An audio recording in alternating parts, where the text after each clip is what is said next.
நமஸ்காரம். 1000 நாமங்கள் 1000 கதைகள். 215வது திருநாமம் நிமிஷாய நமக. ராமானுஜர் ஆரம்ப காலத்தில் காஞ்சியில் வாழ்ந்த யாதவ பிரகாஷர் என்ற குருவிடம் பாடம் பயின்றார் என்பது வாசகர்கள் அறிந்த செய்தி. ஒரு நாள் சாந்தோக்கிய உபனிஷத்தை பற்றி சீடர்களுக்கு பாடம் எடுத்த யாதவ பிரகாஷர் தஸ்ய யதா கப்யாசம் புண்டரீகம் ஏவம் அக்ஷினி என்ற உபனிஷத் வாக்கியத்துக்கு விளக்கம் கூறுகையில், இறைவனின் கண்கள் குரங்கின் ஆசனத்தைப் போலே சிவந்திருக்கும் என்று பொருள் கூறினார்.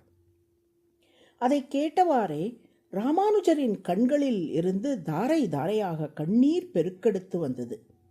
ராமானுஜா, ஏன் அழுகிறாய் என்று கேட்டார் யாதவ பிரகாஷர்.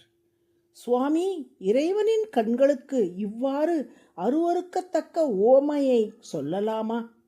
அப்புறம் இறைவனை தியானிக்கும் போதெல்லாம் குரங்கின் ஆசனமல்லவோ நம் நினைவுக்கு வரும். தாங்கள் சொன்ன இந்த ஓமையை கேட்டு என் கண்கள் கலங்கின என்று விடையளித்தார் ராமானுஜர். நான் வாக்கியத்துக்கு உரிய சரியான பொருளைத்தானே சொன்னேன். கபி என்றால் குரங்கு என்று பொருள். ஆசம் என்றால் ஆசனம். கப்யாசம் என்றால் குரங்கின் ஆசனம் என்று தானே பொருள். இது தவறென்றால் இவ்வாக்கியத்துக்கு வேறு எப்படித்தான் பொருள் உரைப்பது என்று கேட்டாள் யாதவ பிரகாஷர். அதற்கு ராமானுஜர், கம் என்றால் தண்ணீர் என்று பொருள். அந்த தண்ணீரை உறிஞ்சும் சூரியனுக்கு கபி என்று பெயர். ஆசம் என்றால் மலர்த்துதல் என்று பொருள். கபி பிளஸ் ஆசம், கப்யாசம். புண்டரீகம் என்றால் தாமரை மலர். கப்யாசம் புண்டரீகம் என்றால் சூரியனால் மலர்த்தப்படும் தாமரை என்று பொருள்.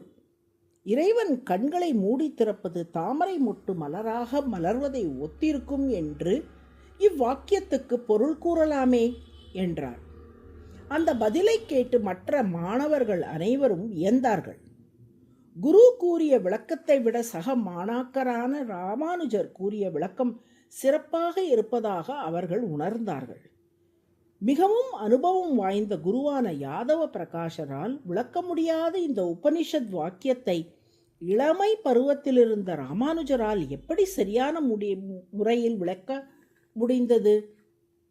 இக்கேள்விக்கு பெரியோர்கள் கூறும் பதில் யாதெனில், தஸ்ய யதா கப்யாசம் என்ற இந்த உபனிஷத் வாக்கியம் இறைவனின் கண்ணழகை வருணிக்கும் வாக்கியம்.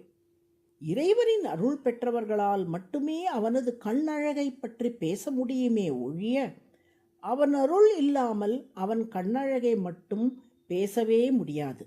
இளமை காலத்திலேயே அனைத்து நற்பண்புகளும் வாய்ந்தவராக அருளை பரிபூர்ணமாக பெற்றவராக ராமானுஜர் விளங்கியதால் அவர் இறைவனின் கண்ணழகை கூறும் இவ்வாக்கியத்துக்கு சரியான பொருள் உரைத்துவிட்டார்.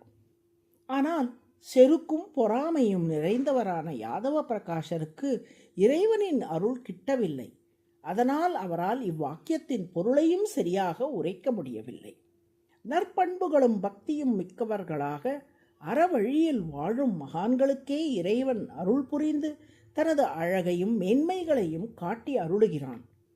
அறவழிக்கு புறம்பாக செல்பவர்களை இறைவன் கணிசிப்பதில்லை என்பதை இதிலிருந்து நாம் உணரலாம். அவ்வாறே மத்ஸ்யாவதாரத்திலும் பிரம்மதேவர், சத்தியவிரத பாண்டிய மன்னன், சப்த ரிஷிகள் உள்ளிட்ட தர்மாத்மாக்களை தன் கண்களால் கட்டாட்சித்து அருள் புரிந்தார் மத்ஸ்யமூர்த்தி. அதே சமயம் இத்தகைய அடியார்களுக்கு தீங்கு செய்ய நினைத்த அசுர சக்திகளை கண்கொண்டு பார்க்கவும் இல்லை, அவர்களுக்கு அருள் புரியவும் இல்லை. வடமொழியில் நிமிஷ என்றால் கண்களை மூடிக்கொள்ளுதல் என்று பொருள். அறவழியில் வாழும் அடியார்களுக்கு மட்டும் கண் திறந்து அருள் புரிந்துவிட்டு அறவழிக்கு புறம்பாக வாழ்வோரை கண்ணால் பாராமல் கண்களை மூடிக்கொண்டதால் மத்ஸ்யமூர்த்திக்கு நிமிஷ என்ற திருநாமம் ஏற்பட்டது. அதுவே சகஸ்ரநாமத்தில் 215வது திருநாமம். நிமிஷாய நம என்று தினமும் சொல்லி வரும் அன்பர்கள் அறநெறியிலிருந்து வழுவாதபடி திருமால் காத்தருளுவார். நாராயண நாராயண.